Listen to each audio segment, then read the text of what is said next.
evening and welcome to Tucker Carlson Tonight. It's funny about profound change. You always imagine when things change radically, there are going to be troops in the streets and you're going to know this is the pivot point, this is the revolution. But that's most of the time not what actually happens. Usually there's some guy in a suit and tie speaking soothing words. And you don't even know that everything is changing when it is. That's the case with what happened on June 15th, 2012, a decade ago. On that day, Barack Obama walked into the Rose Garden and announced, full of self-confidence and coolness, Obama announced that his administration decided actually not to deport millions of illegal immigrants. Henceforth, Barack Obama explained, these millions of people would no longer be identified, in fact, as illegal aliens or even breakers of federal law, which everyone had assumed they were. No. Going forward, they would be called dreamers. So illegal aliens are bad, of course, but dreamers are good. And because to control language is to control reality, these dreamers would no longer be subject to federal law. They'd be above federal law because you can't ban a dream. That's effectively the case that Obama made. Now, what Obama did that day was, strictly speaking, illegal. Several courts later ruled that it's illegal. Obviously, only kings and legislatures get to change the law. American presidents do not have that power and never have. But no one stopped Barack Obama from doing this, so he did it anyway. And the effect, the intended effect, was immediate. Foreign nationals flooded into the United States. Over the decade before Obama's Dreamer Rose Garden announcement, about 8,000 unaccompanied minors showed up at the U.S. border every year. After Obama redefined lawbreakers as dreamers, more than 24,000 showed up. And that's accelerated. Under Joe Biden, the number has grown to 130,000 per year. Now, it's interesting where these people are coming from. They're not coming from a contiguous nation, Mexico. No, they're coming from much farther away. According to new numbers from HHS, 32% of unaccompanied migrants they're seeing are from Honduras. 47% are from Guatemala. Look at a map. 13% are from El Salvador. Those are far away. Those are in Central America. Just 1% are coming from Mexico. What's going on here exactly? Well, mostly they are teenagers. The overwhelming majority are over the age of 14. They're not little kids. And again, this is accelerating. And it didn't stop during the last administration. The Trump administration didn't stop it. Under media pressure, that administration agreed to end so-called family separations at the border. Really, they're inhumane. But the fact is, family separations happen all the time to American citizens. If you commit a crime, you're going to be separated from your kids, and NBC News won't care at all, much less report it. But illegal aliens, dreamers, shouldn't be forced to face these consequences, explained the New York Times. So now they're not faced to, because they're dreamers. So naturally, the surge continued. But why? Why? Typically, a country calculates its immigration levels based on its internal needs. So all throughout American history, there have been periods where, oh, we need people to do this or that. Let's import those people. But based on the state of the U.S. economy in 2022, these are not the people you would import if you cared about your country. Almost none of the arrivals have a meaningful education. They're not trained to participate in the emerging economy you hear so much about. STEM plays no role in this. There's no economic justification whatsoever for these levels of immigration. And of course, immigration destabilizes your society. It makes it far less cohesive. That's always true. It doesn't matter where they're coming from. If you have a ton of new people, you're less cohesive. So why are they coming? Well, there's only one reason. Because the Democratic Party wants new voters. Period. That's not a racist conspiracy. It's a racist no, it's not. It's true.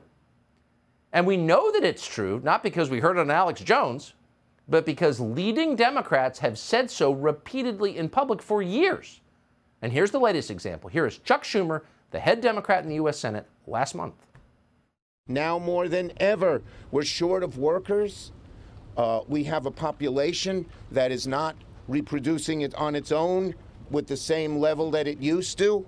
The only way we're going to have a great future in America is if we welcome and embrace immigrants, the dreamers, and all of them, because our ultimate goal is to help the dreamers, but get a path to citizenship for all 11 million or however many undocumented there are here. Everything about that was a lie. We need workers, really? There are, what, 7 million American-born men who have dropped out of the workforce? workforce age who just aren't working or on the internet all day? Does anyone care? No. Just replace them. Americans aren't reproducing. Really? Why? Well, because the economy has changed. And what's their answer to that? The Democratic Party's answer? Well, the Treasury Secretary told us a month and a half ago, she said, if you're worried about the economy, have an abortion. People who want to have kids increasingly can't. Why is that? Well, because the food supply and the air and water have been poisoned and sperm counts are half what they were a few decades ago. So these are specific problems that have prevented millions of Americans from having families, from reproducing, as Chuck Schumer just said. And you could fix them if you tried, but they're not trying. Instead, the solution is to replace the people who aren't reproducing with millions of new people from other countries. That's not a racist conspiracy theory. Chuck Schumer just said it. However many undocumented there are here, Schumer added. So as a political matter, what is this? Well, you're hearing a lot about threats to democracy. This is an actual threat to democracy. This is an actual effort to disenfranchise American voters. It's an attempt to replace their vote with a new electorate. So this is incredibly dark. And it's not a referendum on the people coming here, most of whom are, well, they want to be here, so that says something good about them. No. This is a measure of the intent of the people in charge, the malice behind what they're doing. So it's hard to believe this could become law. This could be codified since Republicans just took over the House. Oh, but it could be in the lame duck session, which does not represent the recently expressed will of voters last month. A month ago, voters cast their ballots and they said, we would like a Republican House, and they got one. But that's all about to be short-circuited. New reporting suggests that Democrats and several Republicans are working on a deal to pass mass amnesty for millions of illegal aliens before the new Congress can be seated.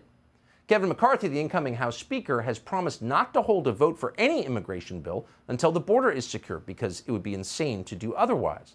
And yet several Republican members of the Senate are trying to pass a mass amnesty before the new Republican Congress is seated next month. Leading that effort, and should become famous for this, is Tom Tillis, the Republican senator of North Carolina, joined by Democrat Kyrsten Sinema of Arizona. According to Axios, between 10 and 12 Republican senators could join this plan. And that would include names you're probably familiar with: Susan Collins of Maine, Lisa Murkowski of Alaska, Mitt Romney of Utah, and as we said, Tom Tillis of North Carolina. Then several retiring senators, Rob Portman, Roy Blunt, Richard Burr, are also being courted to support the bill. Imagine someone who's on his way out of Congress in days will be codifying a law that will change the country forever. So how are they justifying this? Well, clearly their donors want it, right? Because cheap labor is always the justification for everything. It's a short-sighted view. Tom Tillis is saying this is okay because it will only offer amnesty to the dreamers, Barack Obama's dreamers. Illegal migrants supposedly came to this country as young people. So by offering amnesty to dreamers, what will happen next? Well, what happened last time? The U.S. Congress will incentivize more foreign nationals to flood into the country. And that's the whole point of it. It's why Obama did it a decade ago. So what will happen to our economy, which is at the verge of a real downturn? Everyone knows that. Well, let's see. The average dreamer is 28 years old. 28 years old. The average income, the median income of dreamers, is $26,000. That's far lower than the median income of Americans. So that's not an attack on anybody. It's only a simple observation. If the country is getting poorer, you probably don't want a lot more poverty imported. Again, why is that untrue? Well, it is true, and everyone knows it's true, and no one has the brass to say it out loud, but it's real. And by the way, we have no idea how many dreamers or other illegal aliens are in this country. The Biden administration has been working with the government of Mexico to hide those numbers for 2 years now from the public. So much for your democracy. The Center for Immigration Studies just exposed this in one of the most important investigations from the border in a long time. Watch. After this short bus drive from a Mexican government shelter across from Calexico, California, Mexico's Immigration Service will hand them over to their American counterparts at an official port of entry, with temporary legal status papers already in their folders. Once CBP processes them in, they're all released to begin permanent lives working in American cities of their choice. These ones and thousands more entering the same way all along the U.S.-Mexican border won't have illegally crossed a river, won't have hiked through brush, and won't have paid thousands to cartel smugglers. Maybe most importantly to the Biden administration, they surely won't end up in the historically swollen, politically problematic illegal crossing statistics. Instead, Biden's DHS legalized these people before they could commit the illegal act they intended when they left home. The U.S. Customs and Border Protection pre-approved all of them while they were still in Mexico.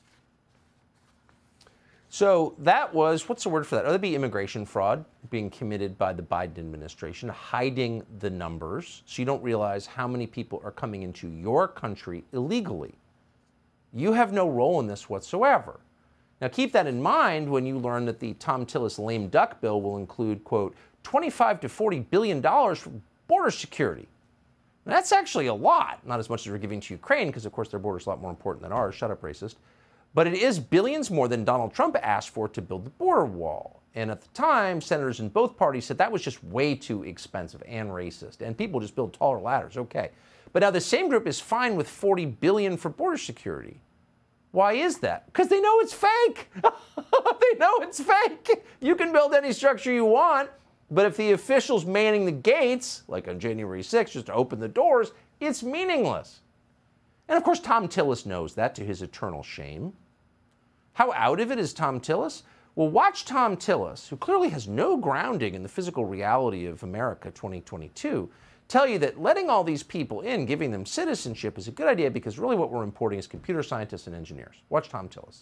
I've tried to tell anyone who thinks that we just need to find more computer scientists, more data analysts, more people with advanced degrees from the U.S. population, that they need to wake up and recognize if we want our economy to continue to grow, if we want to continue to build on this great economy, that we've got to look to legal immigration as a critical part of fulfilling our workforce needs and really growing our innovation economy.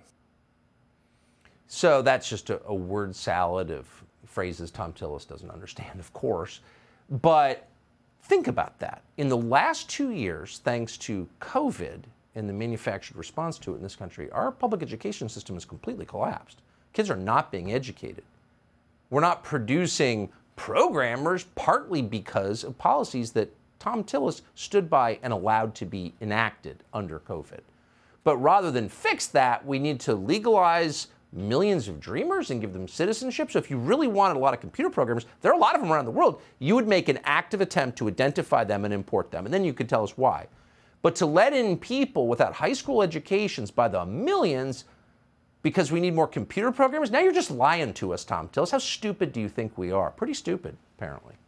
So what's the border actually look like? Well, Charlie LaDuff, our reporter friend from Michigan, formerly the New York Times, has been to the border recently, spent a lot of time there, caught a lot on video. Here's some footage that tells you who's actually coming over.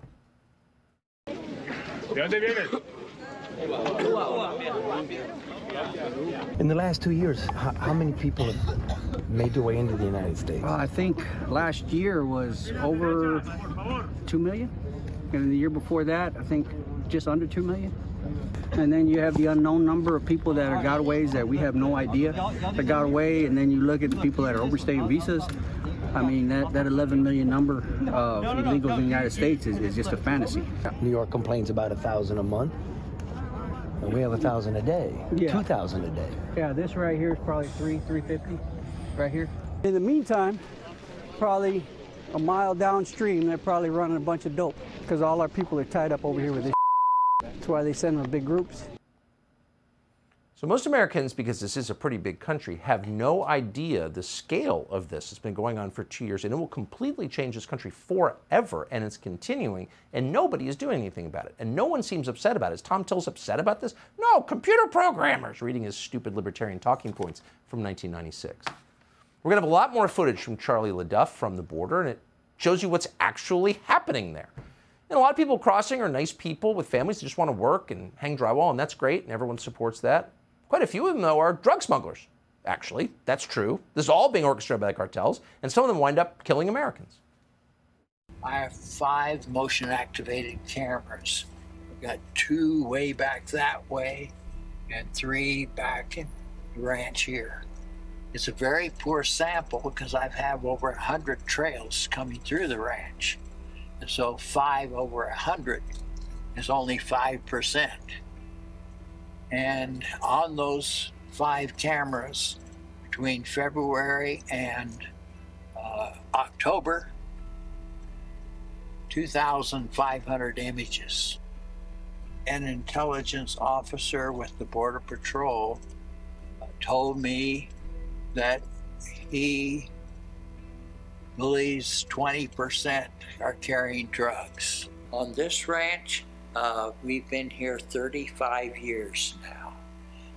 It's a wonderful ranch, except we are very ticked off that all these drug packers are coming through my ranch to poison our American people. So the closer you get to the border, and this is true of Republicans and Democrats, Hispanics, whites, blacks, none of that matters. Any American who's close to the border is horrified by what's going on there. So the only way that you could support this is by intentionally ignoring what's happening there, like Tom Tillis is and Lisa Murkowski and Joe Biden and all the rest. Today, our Peter Doocy asked Biden, who's going to be in the area soon, are you going to go see the border while you're down there? Watch this. Why go to a border state and not visit the border? Because there's more important thing going on. They're going to invest billions of dollars in a new enterprise. There are more important things going on, right? What's actually happening is the Biden administration ended the policies that would have stopped this flood of unaccompanied minors at the border, and now they want to make the problem even worse, and they're doing it for a reason. They're telling you what the reason is. You're not allowed to notice, but it doesn't make it any less true. This is real. This is happening. No one's stopping it. Republicans are colluding to allow it to continue. Subscribe to the Fox News YouTube channel to catch our nightly opens, stories that are changing the world and changing your life. From Tucker Carlson Tonight.